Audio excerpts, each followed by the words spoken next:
Okay, now since you have looked at the PowerPoint and the short video on color, how to use color, that's going to be very important as we move into modernism. And modernism is late 1900s, and it's a shift. We left for the Romantic period with Turner, and you can already see with Turner there's a shift towards abstraction.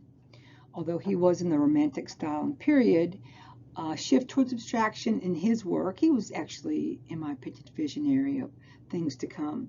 And he was, really concerned more with color.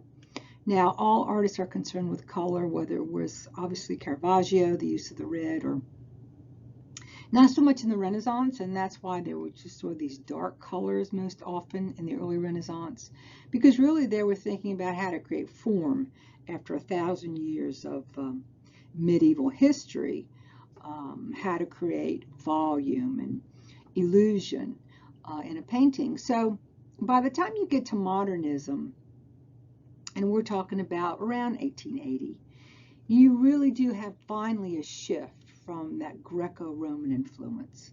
And that just means representational and idealized. But there's things that occur in history that are going to influence that shift. And the first thing is the camera. By the time in 1826, around then, you had the development of the camera. Well, that's going to change a lot of things. Because some painters thought, well, why are we painting? Painting's dead. A camera can do it better. Where other painters thought, well, this is just an opportunity to do something else instead of, and who I'm painting for, like the Sistine Chapel, Michelangelo, painting for years for the Pope.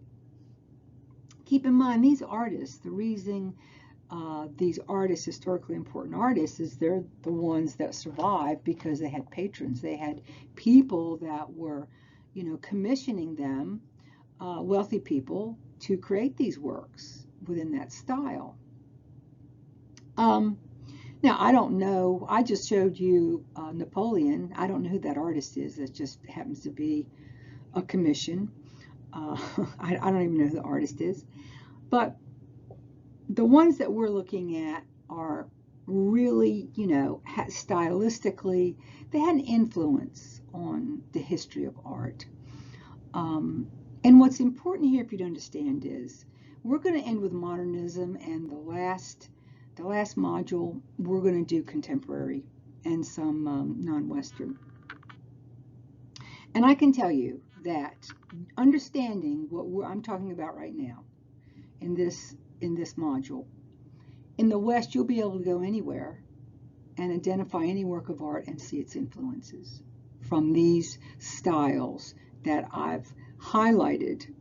There are so many artists in these styles that are really wonderful artists, but I just picked out those that I felt were most common names, but there's many.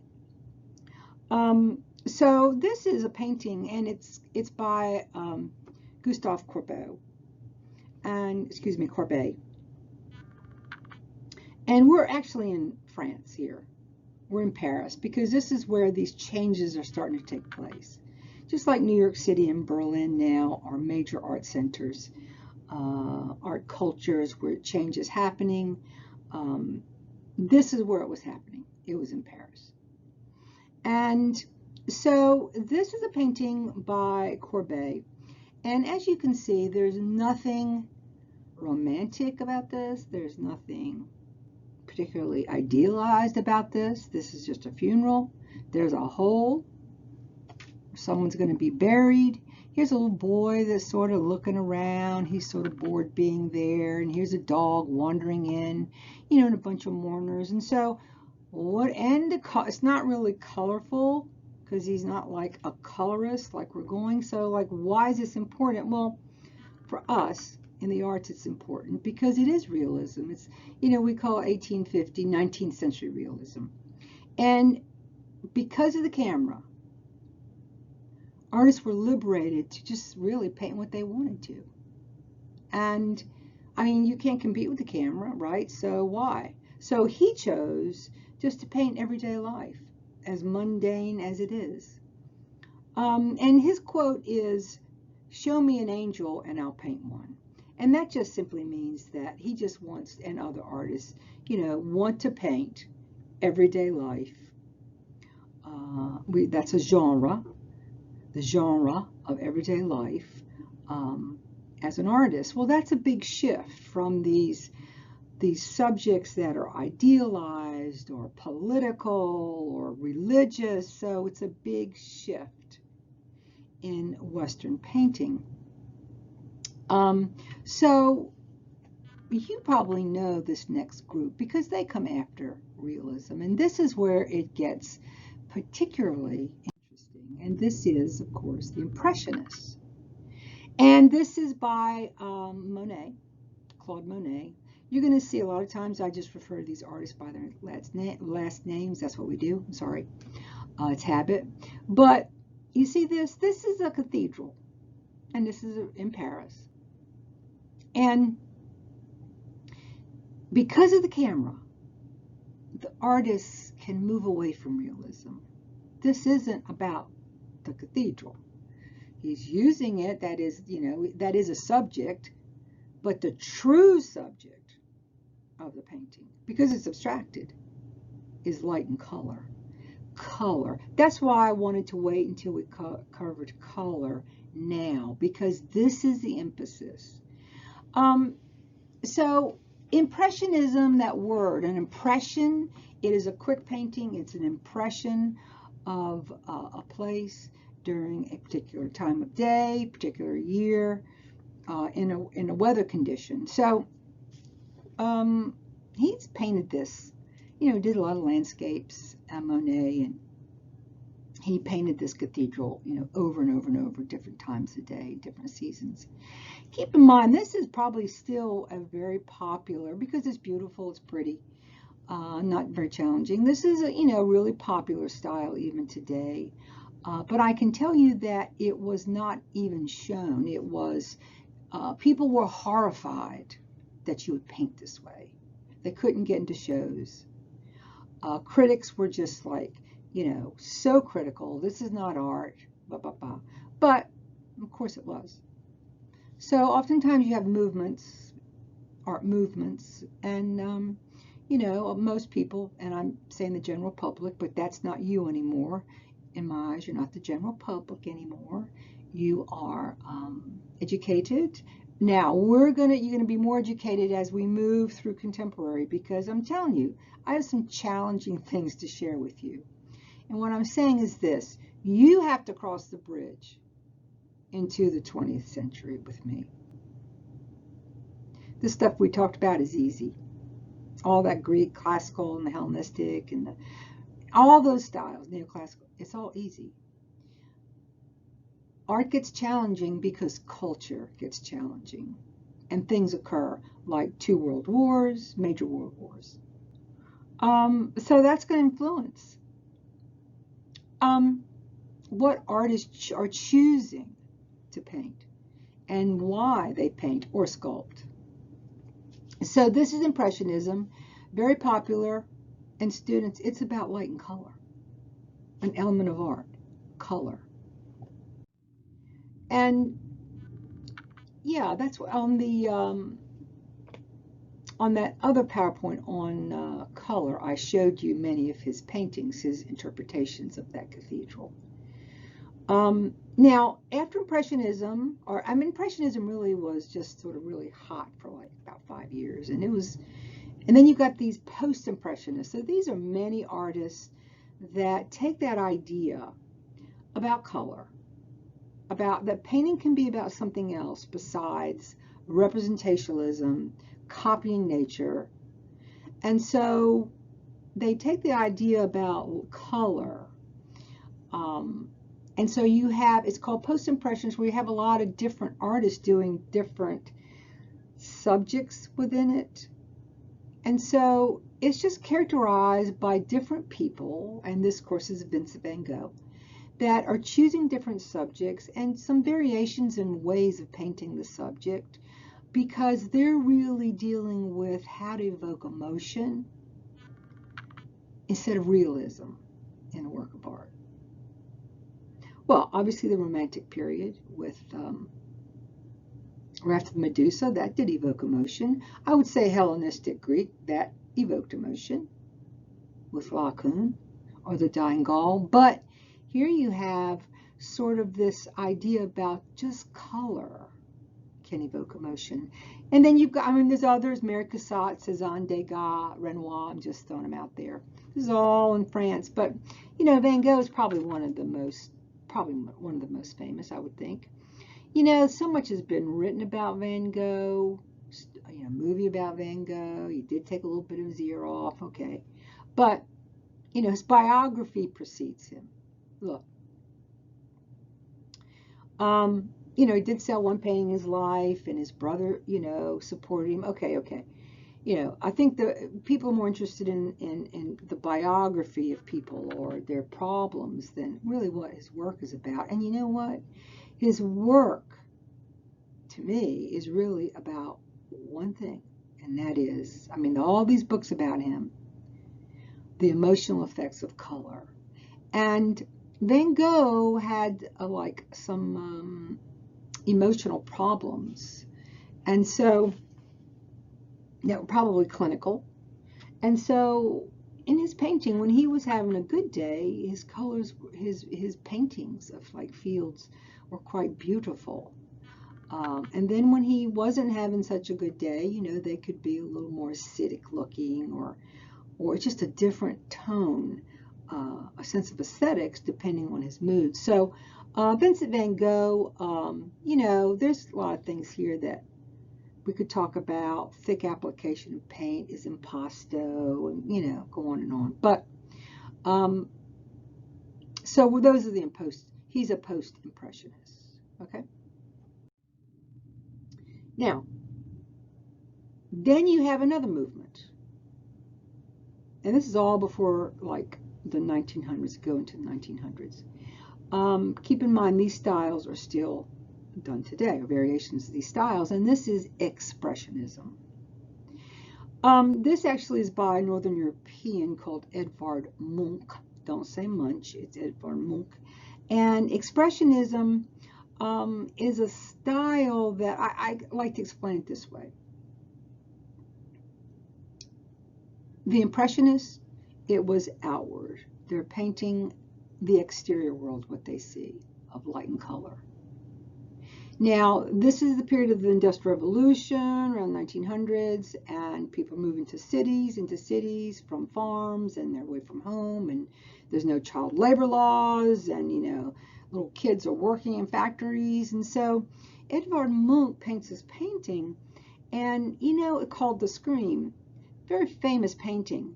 So I'll put the little movie here, Home Alone, that kid there. That's sort of, they're playing off of this. Now, see, if you didn't have this class, you look at that painting by Edvard Munch and you say, well, I could do that. That's not well crafted. That's not high realism. And if you say that, then you're missing what the work is about. Expressionism is about the inner psyche. And those things that were occurring that he's picking up on are, you know, the inner psyche of all those people moving to these cities from farms and having family around them, and a sense of alienation, loneliness, anxiety. So Expressionism is usually not like happy. It's more thinking about an inner struggle. And then in the 70s, 80s, we have Neo-Expressionism. So this is a style, okay? Everything's expressionistic, by the way, but this is a style called Expressionism. So that's Edvard Munch. Now, I wanted to present this to you, this next style, in this way, because, you know, I like you to think about things. So this is a true story that the German Air Force, in support of Franco, in 1937, so you see I'm skipping ahead, but there's a reason. We're going to go back to the artist, 1905.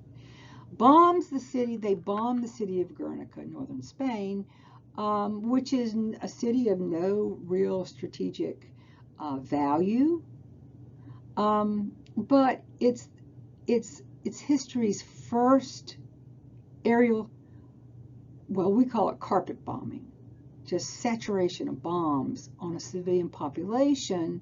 It's like a training mission on these civilians.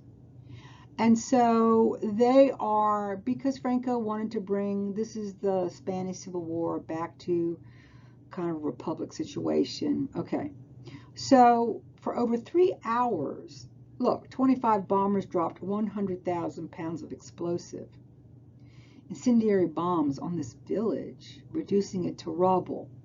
And then the fighter planes, if they're running, they're just killing innocent people, shooting them down. The planes are.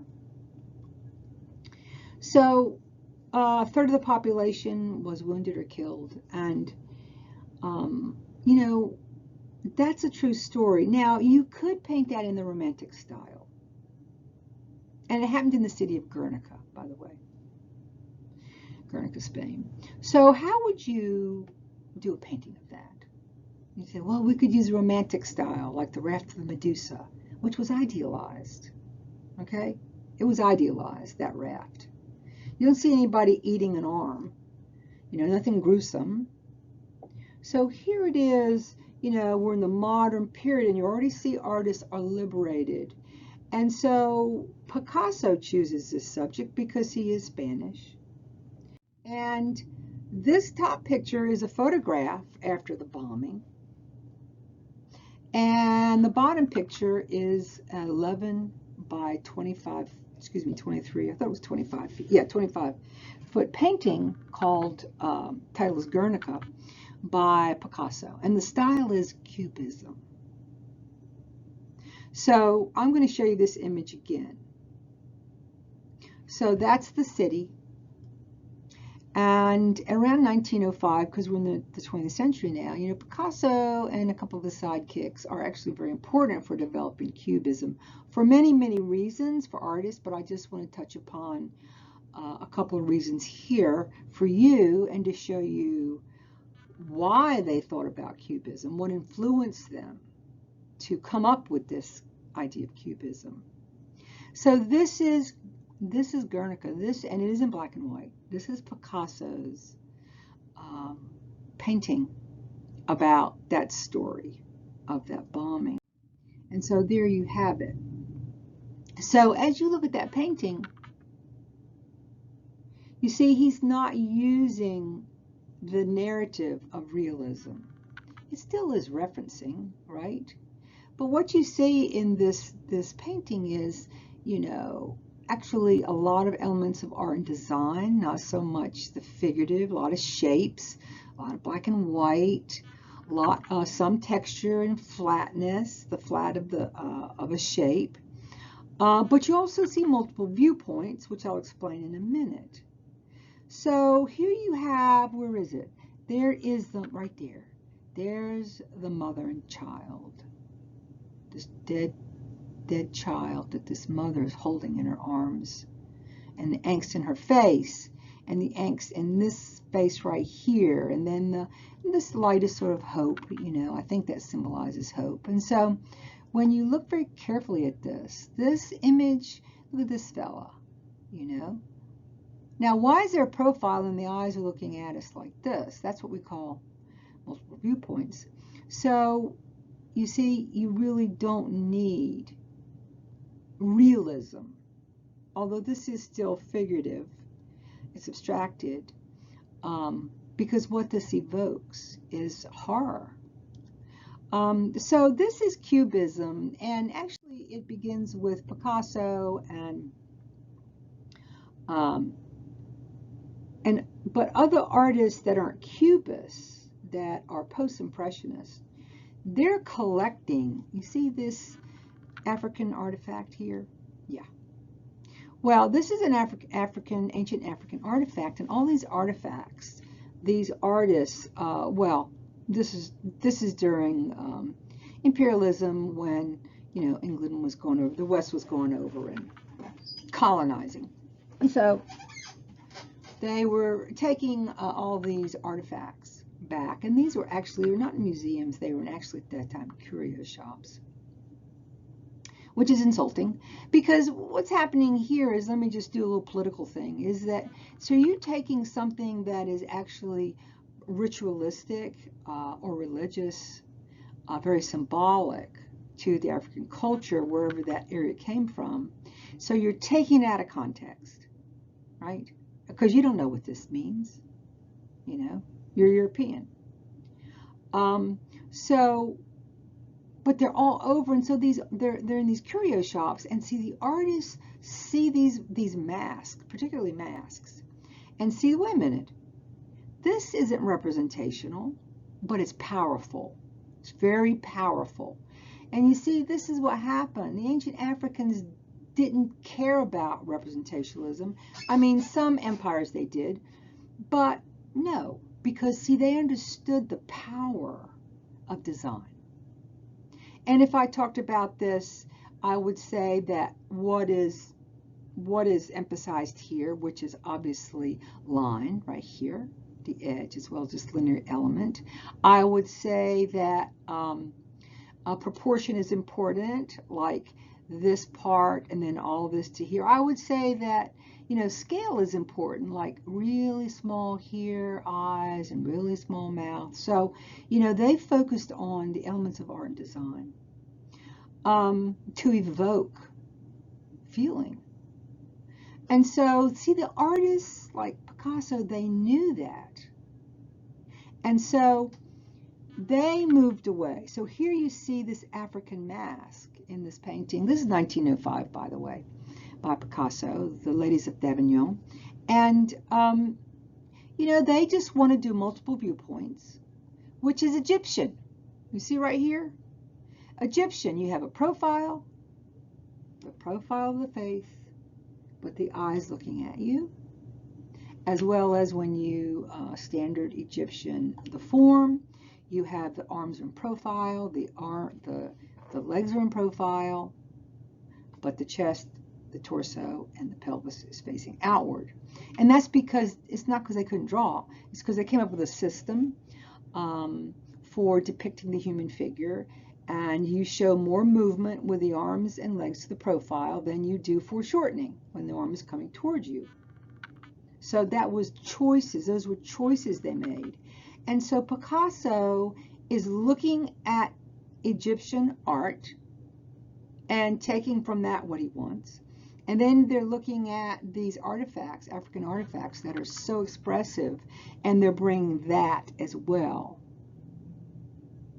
And so that is what influenced this style.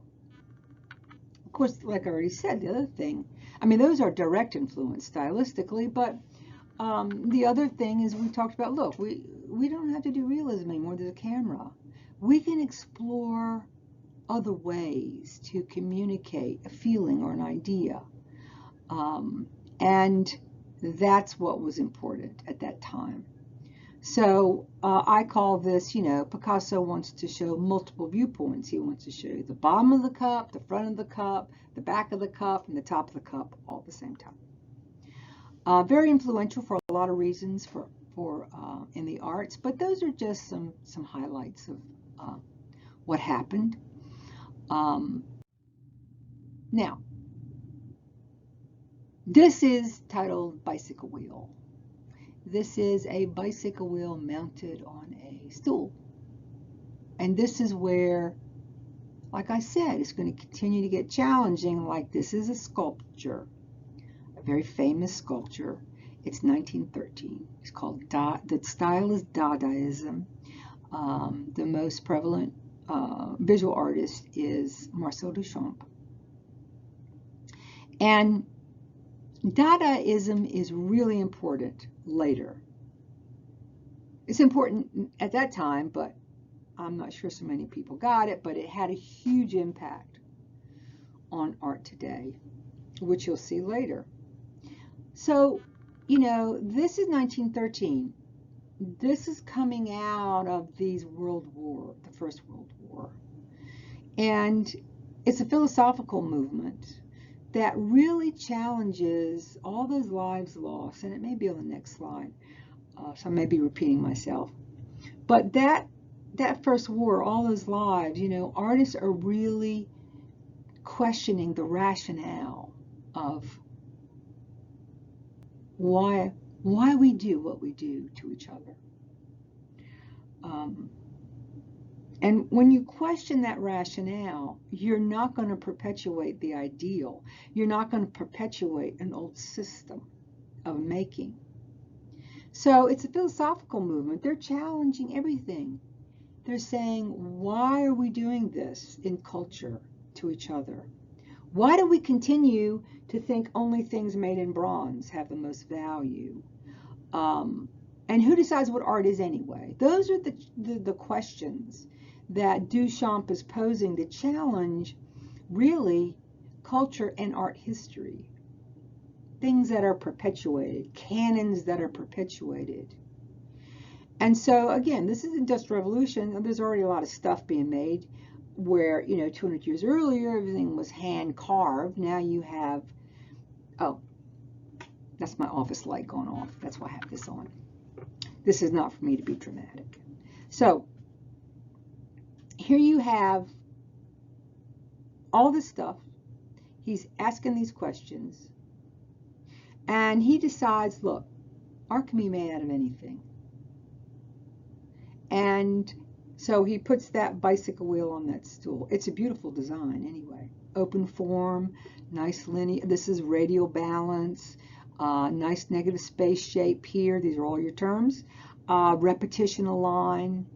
And then we had line variation. So I can look at this design-wise, and it's kinetic. That means it moves, this spins. So, and it's not made out of marble. It's not carved out of stone. And who decides what art is? See, historically before then, it was art critics, it was wealthy patrons.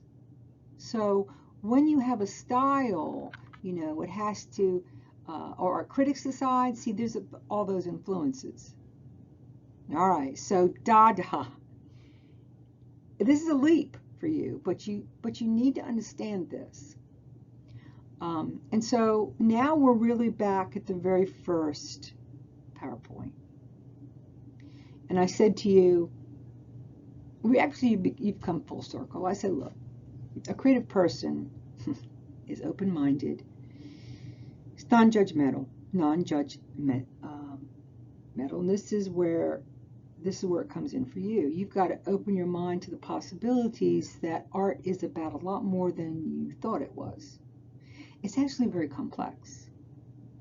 It's not as simple as it used to be. To me, and I love contemporary art, that's what I teach in theory, to me the Renaissance, all those things you studied prior to now are pretty easy, pretty straightforward. This is how you do it, this is what we want to see. Today, Pandora's box is open with modernism, and it can be a lot of different things, all at the same time, by the way. So these styles I've already talked about, they're already continuing to happen, but variations of them, or they have influenced other styles, which you'll see. Ah, yes, this is what I was thinking. So here's Marcel Duchamp taking a reproduction of Mona Lisa that Da Vinci painted, and he puts a little mustache on and a little goatee. So this is what I was trying to say to you, why they said, look, we're challenging what art is, because that World War left 10 million dead and 20 million wounded. So when you come out of that period, or you're in that history rather, you're in that history. So what are you going to be painting? Daisies, happy daisies? Because remember, art reflects the culture that exists in. So this artist, Duchamp, is very conceptual. It's about ideas for him. And I said earlier, art communicates a feeling or an idea. And that's where we are. And that's the challenge for you, to get past representationalism and descriptive representationalism, Okay, we still have it. Don't worry, it's not going to go away, but we have a lot of different styles. And you know, he was more, he said, you know, he rejected all painting because it was made for the eye. It was like attractive, it was pretty, and not for the mind. So that's really where he was going. Now, what becomes very important here, and you're not going to see it till one of the last slides I show you in the next session, module in contemporary art. This idea of fragments, parts. This is a precursor to that. Now, I know that this, you don't know, but Dadaism is a precursor to kinetic, which is moving art, and as well as conceptual art, which is pretty obvious, but you're going to see that's a movement unto itself. But also right here that this writer, Hugo Ball, he says he reflected on the state of contemporary art, and he's looking at the bicycle wheel, and he says the image of the human form is disappearing from painting of these times, and all objects appear only in fragments. Like, yeah, you didn't see the whole bicycle. That is a whole stool, but there are fragments these artists are using. And in other images, like flat images, two-dimensional images, collages. Oh, and that's another thing that I left out that, I'm sorry. Picasso is very important because he developed the collage when you cut and glue and paste things together as an art form, not just scrapbooking. It elevated it to an art form because he mixed illusionistic with drawing, and okay. So those are parts, fragments, and we will continue to see this through the 20th century and now in the 21st century. So that's Marcel Duchamp, and that's Dadaism. If you're confused, have any questions, you can ask me during the Zoom meeting. Well, surrealism. Oh, you're back to realism. Yay, lucky for you, you have some realism. And this is, of course, by the famous Salvador Dali. This is titled The Persistence of Memory, and you've got what? The melting clocks and ants on the clocks, and what's that? I'm not even sure what this is, okay? It's abstracted, and you got that clock, and here's a clock. So, realism. Well, okay, that's painted pretty realistic. Trust me, we never lose realism. But see, Sigmund Freud came around, and he came up with a new science called psychoanalysis for you psychology majors. And in psychoanalysis, early Sigmund Freud, he's looking at dream imagery, he's looking at the subconscious and talking about that exists. And so the surrealists, their images are painted realistically, but they're things that happen in our dreams which are irrational, like maybe we could fly, or in this case, melting clocks. So you have all this irrational kind of objects, things that are happening that wouldn't be normal. So that's surrealism. We still have that today as well. And this is another one of, he was a wonderful realist painter, Salvador Dali. I just pulled this up. This is the Christ of Gala. So he's presenting religion in a very different kind of way than nice foreshortening, dramatic, a lot of negative space. But that's surrealism. Ooh, here you go. Abstract expressionism. We're in like the 50s now. Splat by Jackson Pollock. This is the first actually, we actually have left France. That was the art center because of the world wars and so much that occurred in those wars, like the extermination of the Jews and bombing and all that fighting. So many of the artists and the writers moved. Were fortunate enough to be able to get to other places in the world, and many came to New York City. And so the American art, they were there and they were mixing with each other. And so actually abstract expressionism is the first original, I'm going to say original, well, I'll say original art movement, art style. Well, it occurred because of those Europeans living here. And, it's a combination of things, too. We already have Sigmund Freud with, the subconscious, and there is a philosophy called existentialism that's very popular during this time, and it comes out of the world wars, and people are saying, look, existentialism is all we have. We don't have tomorrow. All we have is this moment that we can control. So a painter isn't sitting down, drawing these cartoons, laboring over how this layout, what they're going to paint. It's immediate. All I have is this moment. And so this action painting, the action painting of Jackson Pollock, and in abstract expressionism, you have big hitters that paint stylistically in different ways. So what is this painting about? Now, you're going to say, well, I could do that. Well, it's already been done. But there's no subject.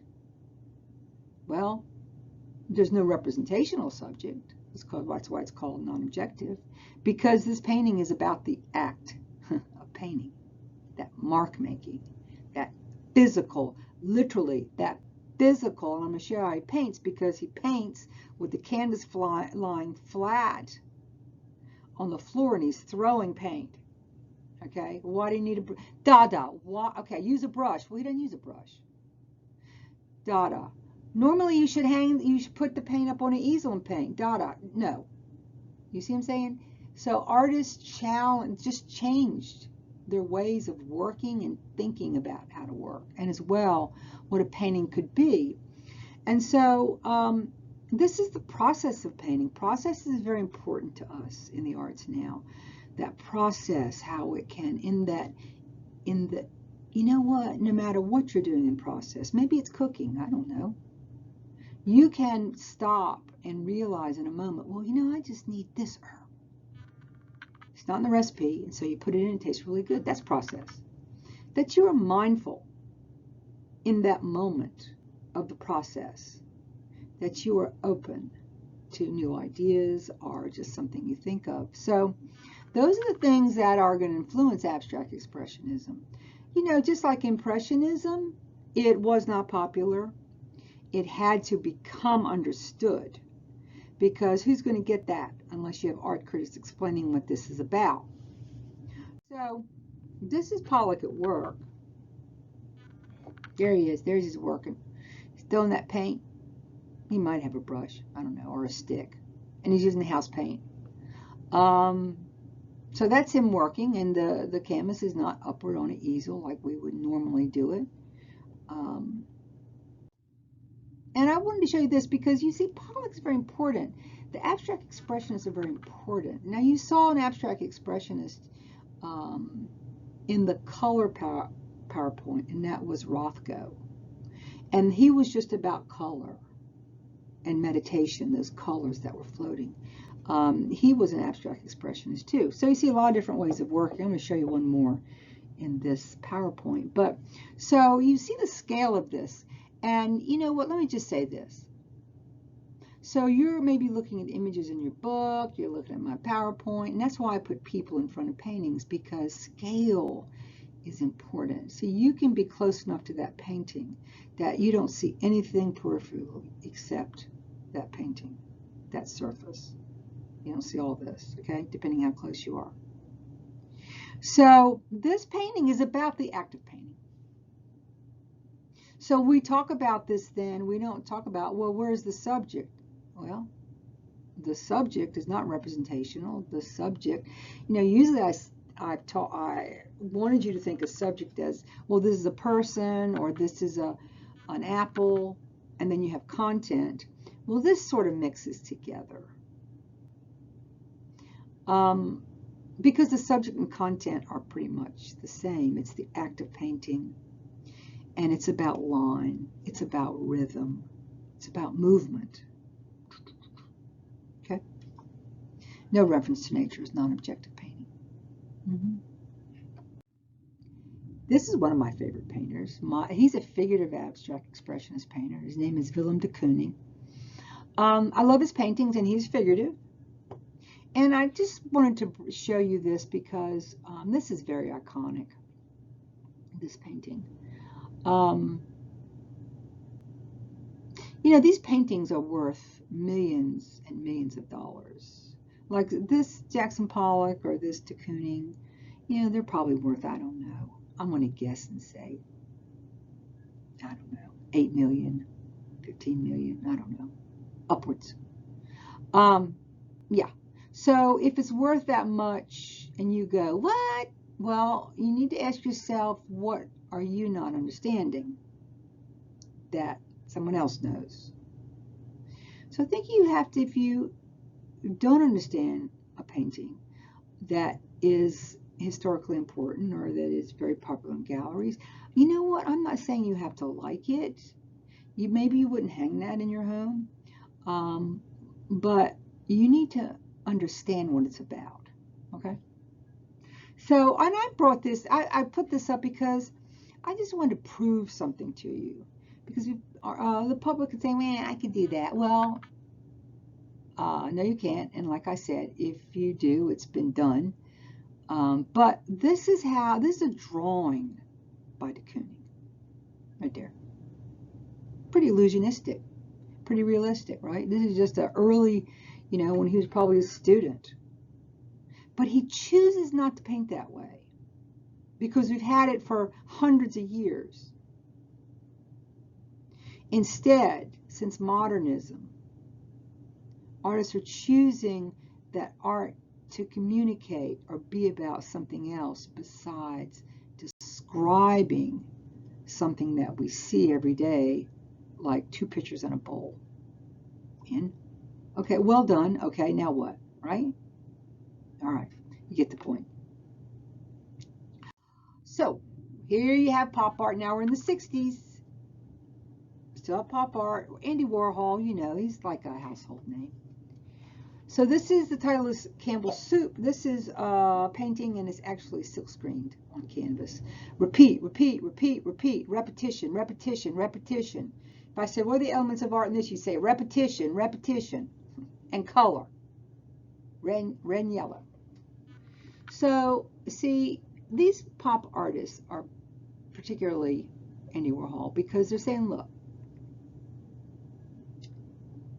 the public doesn't know what Bernini's sculpture of David looks like, but they know what Campbell's Soup looks like because it's on the shelves. Actually, at this time, it was probably one of the few soups that were on the shelf lined up, and now you know you have many, many types of manufacturers of soups. So the pop art is saying, look, if art reflects, this is what Martin says, if art reflects the culture that exists in, this is what people know, Campbell's Soup.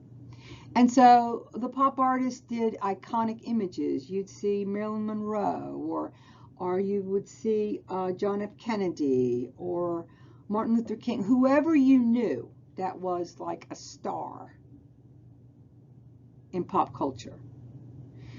As far as I'm concerned, all the young students are still pop culture.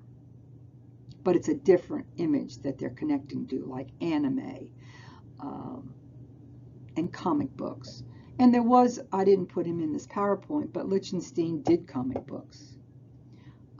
Just blew them up with the dots from that you would see in newspapers. So pop art is taking what's popular in a culture, and then it becomes a work of art. If art reflects the culture that exists in, then this is relevant.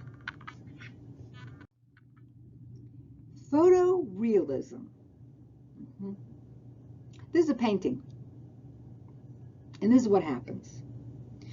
Flip, flop, flip, flop, flip, flop, because this culture, Western culture, has a lot of artists, and now with social media, I don't even know how many. It feels like infinite, but it's not infinite.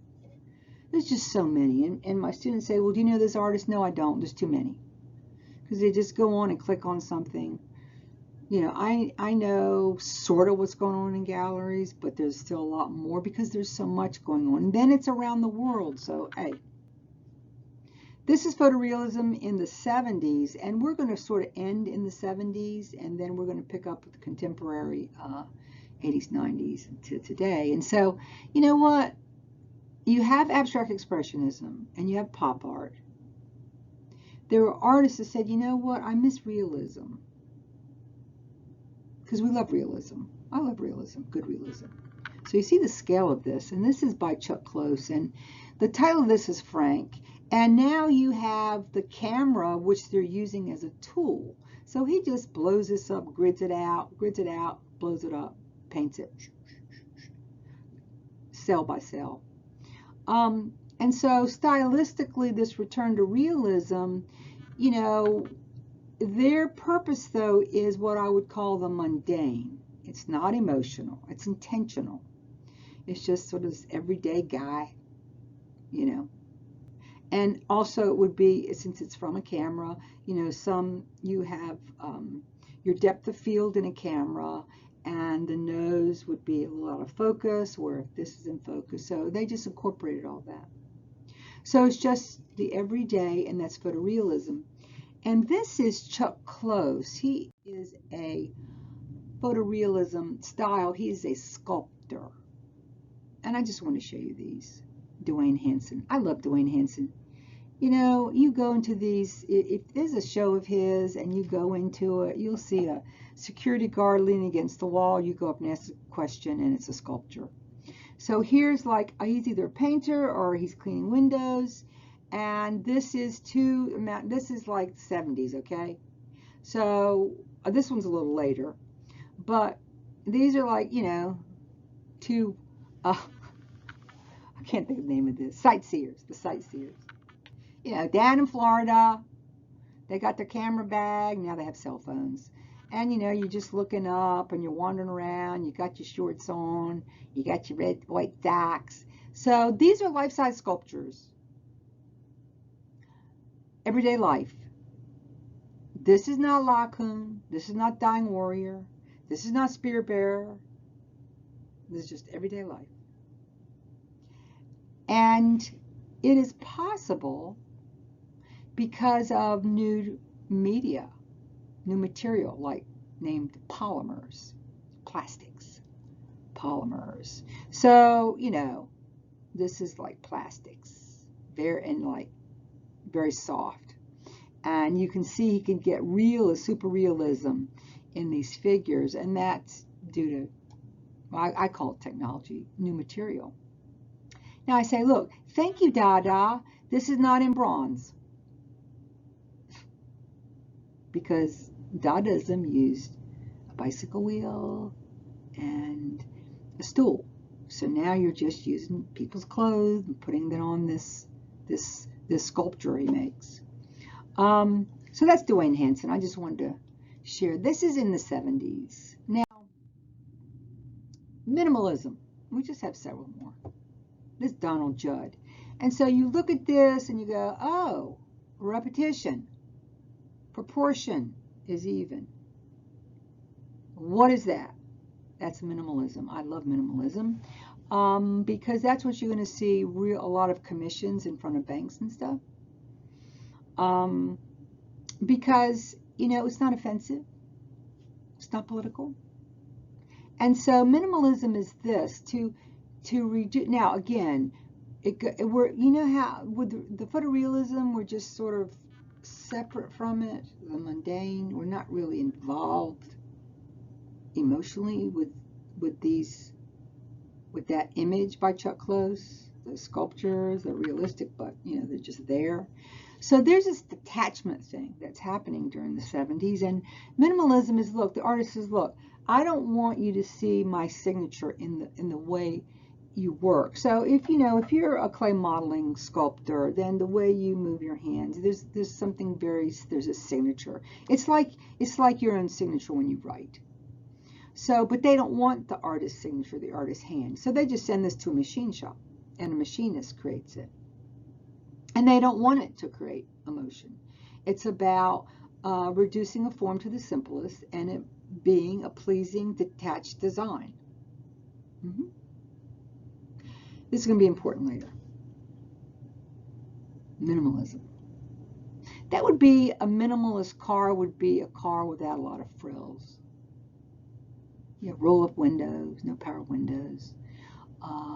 You know, your seats are pretty inexpensive. You don't have a lot of bells and whistles. It's just a base model. That's minimal. Okay? Then we have earthwork, environmental earthworks. This happened in the 70s when actually artists were doing it before we started selling Earth Day. And so this is using the earth as a sculpture. It's going back to nature, and so you see how big this is. This is in the Great Salt Lake it's called Spiral Jetty. And these pieces are huge, monumental in scale. And they're left there, and of course they erode with time, and you could walk out on it. Are you up in a plane? It looks like a little monkey tail there. And the water, you know, is coming and going. But artists saying, look, they want large-scale monumental. You can't buy it, so the gallery can't make any money off you except buying posters and a book. And it's pretty much temporary. There's many wonderful earthwork artists. I probably should have included Christo, but hey. This is Spiral Jetty. So when you look at this idea that, wait a minute, an artist is going to use the earth as part of the work, well, you know what, that's really not new, because nothing is new. You have Stonehenge, those huge monoliths, that's using the earth. You have, the Great Wall of China runs 200 miles. That's just sort of a line in space. So you have a lot of ancient civilizations that used the earth as part of their ritual. So again, this is not really new. But in the 70s, it's an acknowledgement by artists of valuing nature and our planet.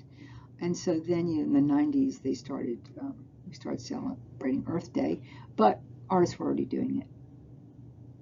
And a lot of artists were bringing these rocks and stuff into the galleries.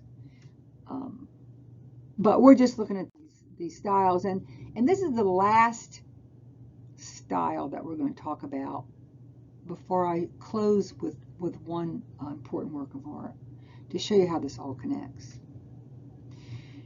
I was going to go more into contemporary, but I think this is enough for this module. This is really a lot to think about, and you're thinking about color, and so conceptual art is in the 70s, and this is conceptual art.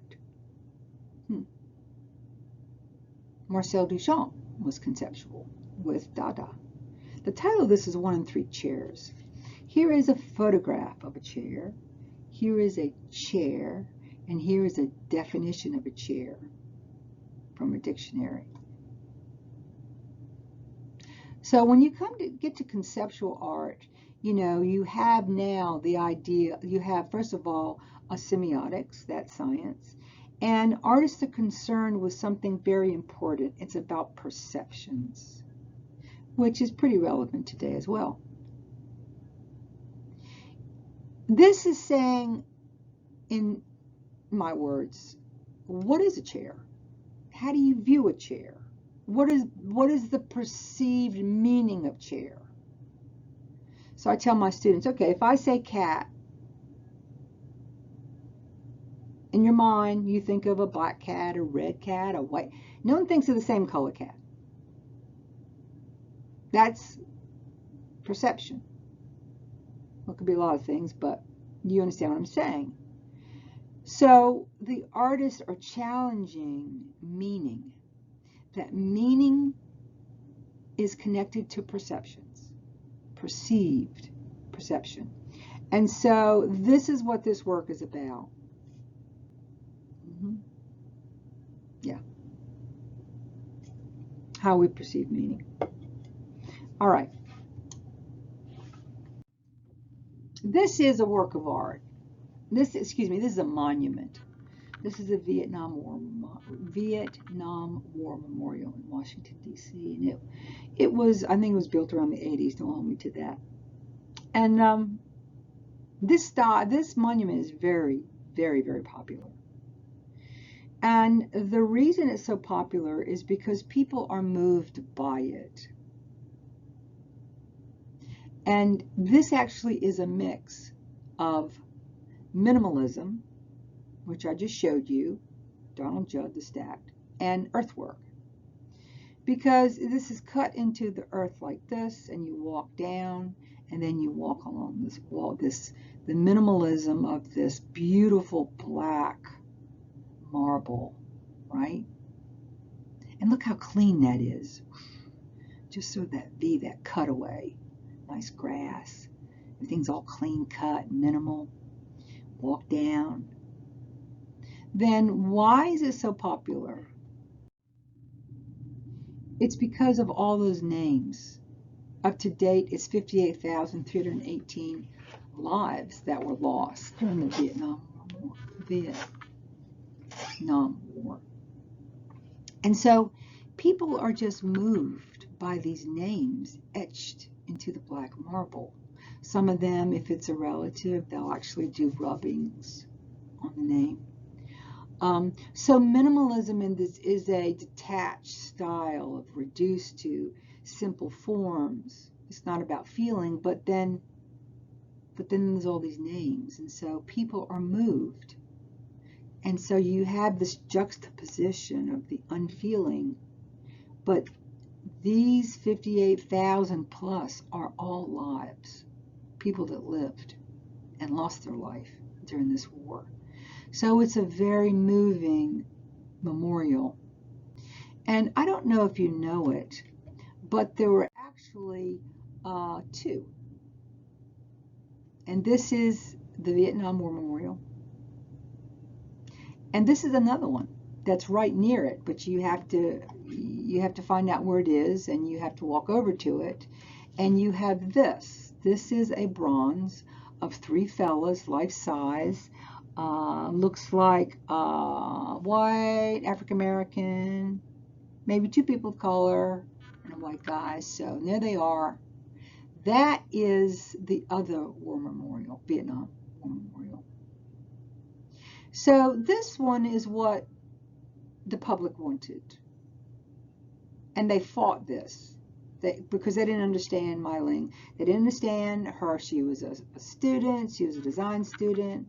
She wasn't, she was Asian, I think. And it was like, what do you mean we're going to cut a hole in the ground and we're going to do this?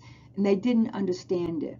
But thank goodness the committee had enough sense to say, okay, let's just do two. And so we'll do this Greco-Roman one, this idealized three guys. Why there's no women, that's a whole nother story.